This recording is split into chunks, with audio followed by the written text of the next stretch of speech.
Hello students, welcome back. Today again we will study for lecture number 2, that is chapter 1 unit 2 art blocks. Last we had studied about art blocks. In that we had seen an archaeologist, Vishnu Sridhar Pakanakar. He had discovered a place of named Bhimbetka. It is situated in Bhopal in Madhya Pradesh. We had seen that a story of pathologic age, stone age, same. Today we will start again. We were on page number 28, right inside first para. Let's start. Elsewhere, scenes depicting hunting, fishing, food gathering, as well as communal dances, the use of musical instruments, birth, funerals, and burials make this rock surface come alive with 1,000 stories. Recognizable animal figures appear in many scenes as the humans, both single and in groups, thus indicating that society had already emerged in pathological period. हाँ, तो यहाँ पे क्या बताया गया है कि जो सीन्स जो वहाँ पे भीमबेटका में जो रॉक्स थे उसमें जो सीन्स जो पेंटिंग की गई थी तो उसके बारे में यहाँ बताया कि कौन सी चीज़ों की पेंटिंग की हुई है। Hunting, fishing, food gathering, communal dances क्या होता है? जो ग्रुप में डांस किए जाते हैं कम्युनिटी के। Use of musical instrument, music का इंस्ट्रूमेंट का यूज़ होना वहाँ पे, उनकी भी पेंटिंग्स थी। बर्थ, फ्यूनरल्स, बराइल्स एक टाइप का ये फ्यूनरल ही होता है, जिसे कहा जाता है कि जो डेड बॉडी होती है उसे दफनाना। So that is burials. Make these rock surface come alive. जब हम ये रॉक सरफेस को देखते हैं तो ऐसे लगता है कि ये अलाइव हैं, अभी भी दिखते हैं। विथ 1,000 स्टोरीज, जिसमें बहुत सारी स्टोरीज जनरेट हो रही हैं। रिकॉग्नाइजेबल एनिमल, जो एनिमल को हम रिकॉग्नाइज कर सकते हैं वो भी थे।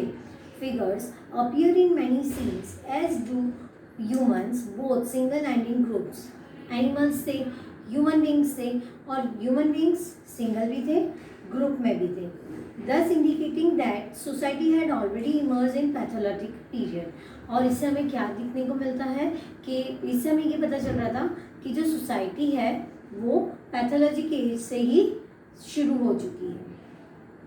The Mesolithic as had that begun around 8,000 years BCE was the time when tradition and religious beliefs based on nature and ecology began to take shape.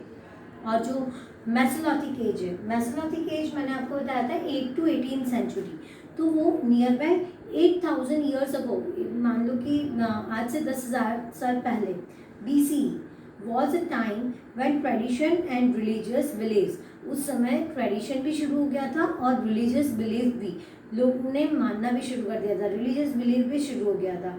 किसके बेस पे? On nature and ecology. Begin to take shape, तब से ये सब शुरू हो चुका है। हमारा ट्रेडिशन, हमारा नेचर, बिलीव्स, ये सारी चीज़ें पहले से ही शुरू हो चुकी है। The Bhimbetka painting bear witness to how a great civilization came into being, how its foundation were laid in crude line drawing, and how later generations filled this outline with color, detail, a sharp eye and lively imagination.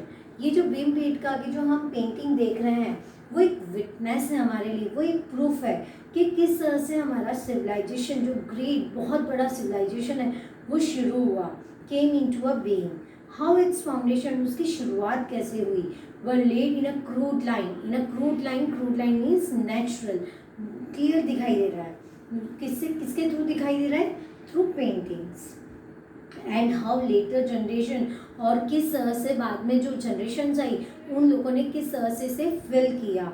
Fill this outline with colour, detail and sharp eye, और अच्छे से उन्होंने lively organisation किया, imagination करते हुए उसे fill किया. People belonging to different evolutionary time groups use the same rock surface as their canvas. और जैसे जैसे टाइम निकलता गया उस से जब सेकेंड एज के पीपल आए, स्टोन एज के बाद जो दूसरे लोग आए, उन्होंने भी उन्हें और अच्छे से फिल किया, उसके बाद पेंटिंग्स की. लेकिन कैनवास वही स्टोन्स पे फिर से पेंटिंग की गई कुछ ऊपर. Thus, multiple scenes are either superposed or drawn alongside. और इसी तरीके से multiple superposed का मीनिंग है प्लेस्ड, कुछ अलग ही, एक स्टोन एज के बाद दूसरे मिडल एज के भी पेंटिंग्स हमें वहीं पे ही देखने को मिलती हैं. The oldest and most muted and comparatively cruder painting are usually closer to the rock base. Rock के जो बेस एरिया है वहाँ पे कंपैरेटिवली जो सबसे पुरानी पेंटिंग्स हैं वो देखने को मिलती हैं. Cruder painting means natural painting, cruder painting means natural painting. तो वो टाइप की पेंटिंग्स हमें सबसे नीचे रॉक बेस में मिलती हैं. उसके बाद मिडल एज की पेंटिंग्स मिलती हैं. As the eye travels upward, जैसे ही हम रॉक बेस से फिर थोड़ा सा ऊपर देखते हैं, अपवर्ड देखते हैं, the scenes are remarkable for that detailing. Spotted deer, और चीज़ें और भी अच्छे से दिखाई देती है. उसमें कौन सी पेंटिंग्स दिखाई देती हैं, जैसे कि spotted deer, gaily decorated horse, a man carrying a plumed hand held insignia. Insignia means कुछ एक सिंबल या कोई ऐसी डिज़ाइन जो बिलोंग करता हो, कि कोई मेंबरशिप को बिलोंगिंग करता हो. इंसेंगेनिया का मीनिंग मैंने बताया है, एम्बलम या कोई डिज़ाइन, कोई सिंबल जो उनके ग्रुप को रिकॉग्नाइज करता हो. तो ऐसी पेंटिंग्स भी हमें देखने को मिली. Similar to the ones still used by adivasi dancers.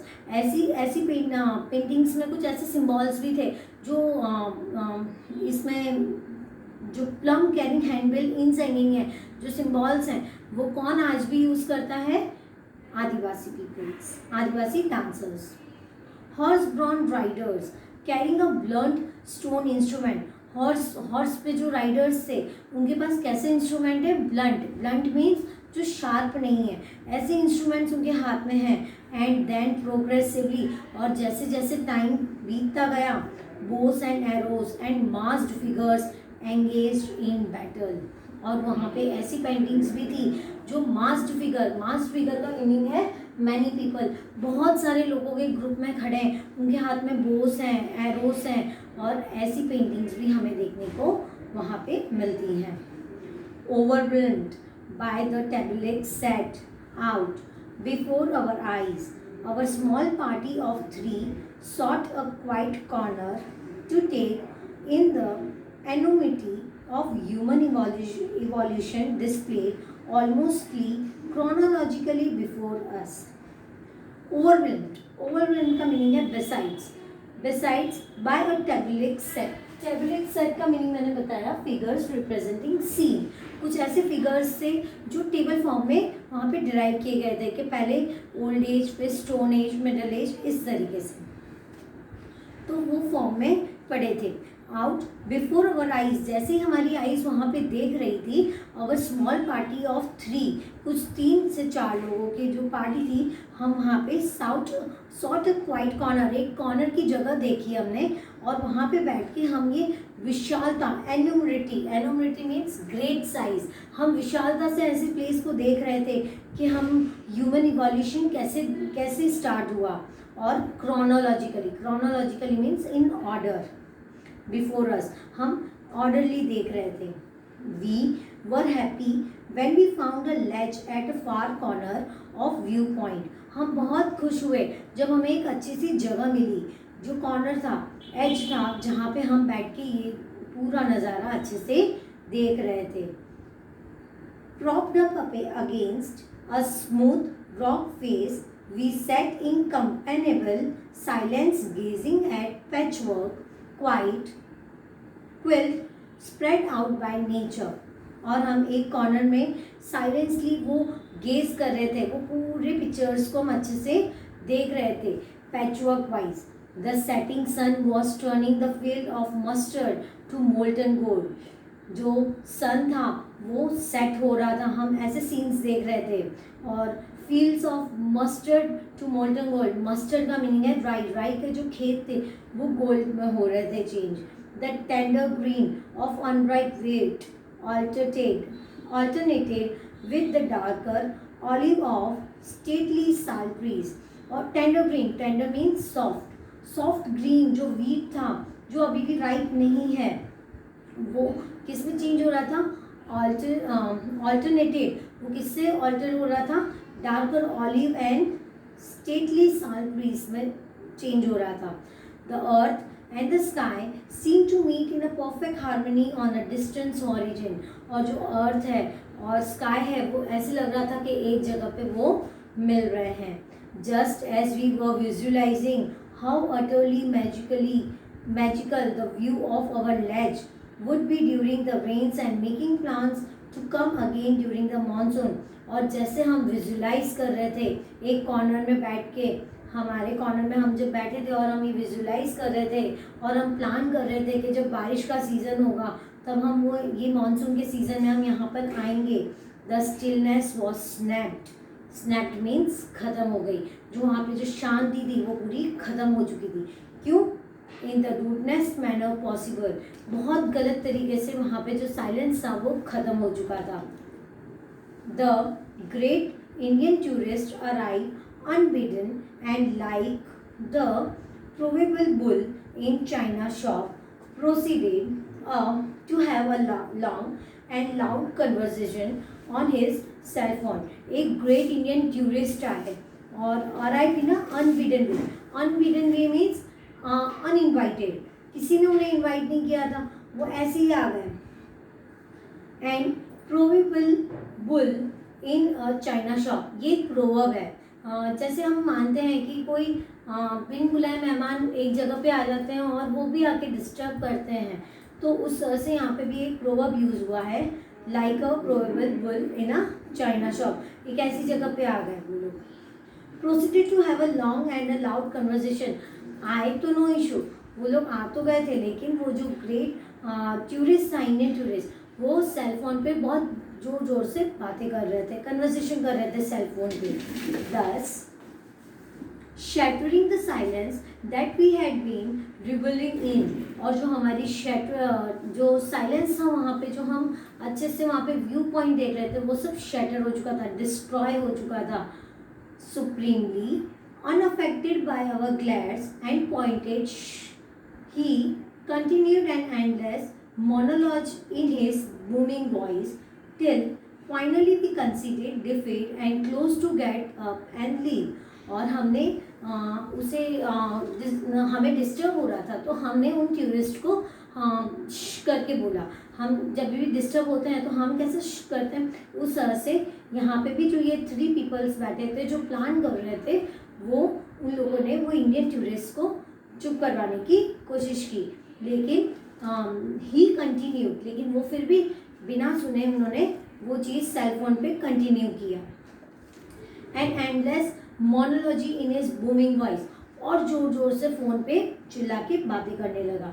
Finally we considered defeat, और फाइनली हमने सोचा कि हमें ही यहाँ से हटना चाहिए. We defeated and choose to get up and leave, और हम वहाँ से उठ के चले गए. But nothing and nobody could take away all we carried home with us. लेकिन कुछ भी नहीं. ऑ का मीनिंग यहाँ पे होता है वंडर, हैप्पी, हैप्पीनेस. एक बहुत अच्छी हैप्पीनेस थी हमने जब वो सारी पेंटिंग्स अच्छे से देखी, वो हमसे कोई भी नहीं छीन सकता.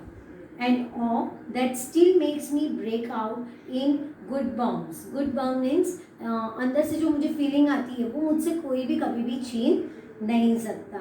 As I visualize Bhimbetka in my mind I, मैं जब भी बैठता हूँ और जब मैं भी ये भीम बेटका की प्लेस के बारे में सोचता हूँ तो वो वाली फीलिंग मुझसे कोई भी हटा नहीं सकता. So here student we complete our chapter. I hope you have understood. word meanings are over here. Some are given in textbook. You can read and revise it. Thank you.